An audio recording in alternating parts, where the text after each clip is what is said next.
रेवनदान चारण की कविता। जद टूटे अंबर सुतारो, बलती लुआ ढळे पसीनो, आँख्या में आंधेरो काजल, पग उर्बाणा तीखे सूड़ा, सूड़ करे कांटारी कांजल, सुगना जोग लाजरी चिंदी, डील उगाड़ो नागी साथल, पूठ तड़ातड़ झेले बिरखा, आबे चमके बीज पड़ा पड़, ठंडी रेण पड़े धर पाड़ो, पाणत में पाणतियो जागे, पाखे पूंक लोयरी बूंदा, अणमाप धानरी ढीग लागे, पल लाटे मौत जीवरो लाटो, बेरण भूख रत्तीनी भागे, गणो लाडलो पूत सवायो, घर्रो दीप बुझे घर आगे, कोई भरी ताल रे एड़े छेड़े, मरेन मिनक रो लाल दुलारो, जट टूटे अंबर सु तारो, इज्जत सु हाथ मिले नी वाने, रोटी रा टुकड़ा खावण ने, जीवन री वाता है झूठी, जत किस्मत के मर जावण रे, कोठे चढ़ बैठी सज बैठी, मां नीचे भाव बतावण ने, झांझर री झीणी झणकारा, वहां लागी लाज लुकावण ने, गुमर्रा घमके गुगरिया, वहां लागी मन बिलमावण ने, पावणी ने चांदीरा टुकड़ा, वहां लागी नाचण गावण ने, वहां लागी प्रीत लुभावण ने, वहां हसी बिन मुस्कावण ने, पैसारा पल्लो धनी बिछायो, बाप बजायो इकतारो, जद टूटे अंबर सुतारो।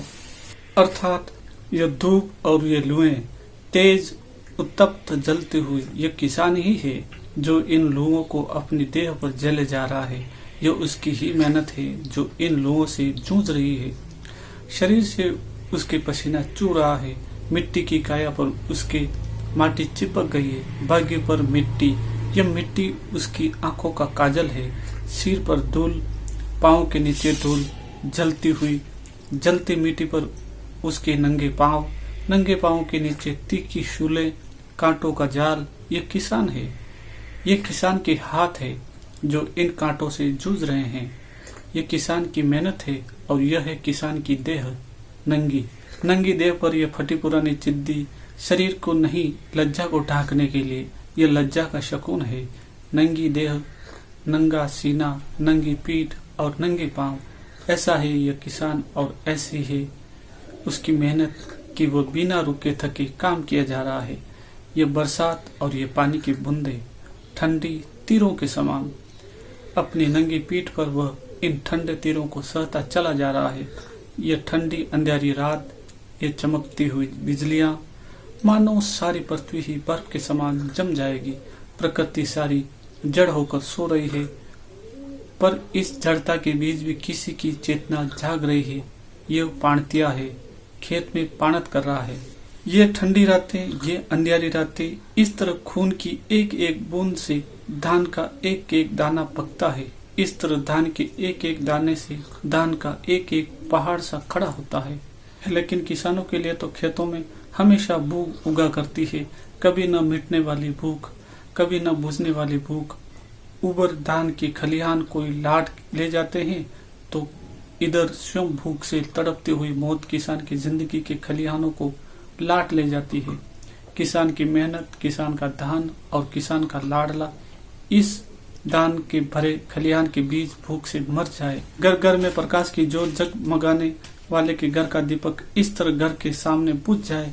इतनी मेहनत, इतना दान और इतनी भूख।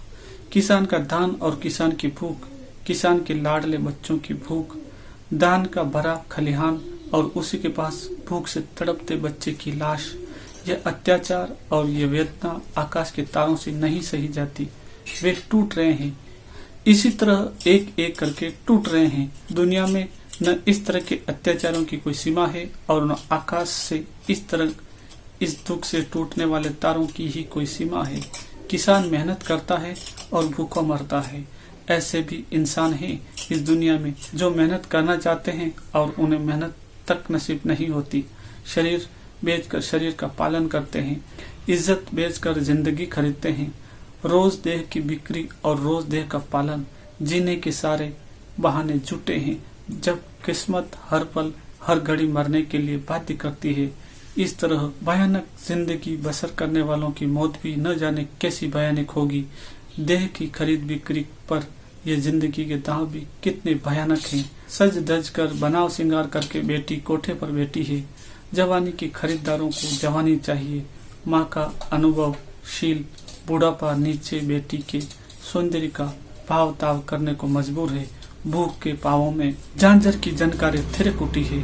जीनी मधुर लाज रखने के लिए ही वह इस तरह अपनी लाज बेच रही है। भूख के पांव घूमर ले रहे हैं, घूमर गमक रहे हैं। वह अपने दुखियारे मन से लोगों का मन बिलमा रही है। भाग्य की अमिट कालिमा को उसने टीकी के फीके कुसुम से सजाया है। दुख के पांव लोगों को मन को खुशी पहुंचाने के लिए नाचने लगे हैं। भूख का गला रोटी के टुकड़ों की खातिर गाने के सुरों में मधुरता बेच रहा है। जन्म की दुखियारी प्रीत का स्वांग रचने को मजबूर हुई है। अपने क्रंदन को छिपाने के लिए वह हंसी। दुख से रिरियाते अधरों पर व्यवस्था की हंसी ऐसी ही होती है। दुख की प्रतीक स्मित मुस्कान रहित पत्नी की नाच पर मोहित लोगों के सामने पति ने पैसों का पल्ला बिछा दिया है। बेटी के नाच पर बाप संगत करने बैठा है। हाथ में एक तारा लिए माँ नीचे भाव ताव बतलाने को विवश है। यह अत्याचार और यह वेदना आकाश के तारों से नहीं सही जाती। वे टूट रहे हैं, इसी तरह एक एक करके टूट रहे हैं। दुनिया में न इस तरह के अत्याचारों की कोई सीमा है और न आकाश से इस तरह दुख से टूटने वाले तारों की ही कोई सीमा है। अनगिनत दुख और अनगिनत टूटने वाले तारे, कब ये दुख समाप्त होंगे और कब इन तारों का इस तरह टूटना बंद होगा। तो दोस्तों, ये बेहद सुंदर और सोचने को मजबूर करने वाली कविता है। राजस्थान के प्रसिद्ध कवि रेवण दास जी चारण ने लिखी थी। तो दोस्तों, कमेंट जरूर कीजिएगा कविता कैसी लगी।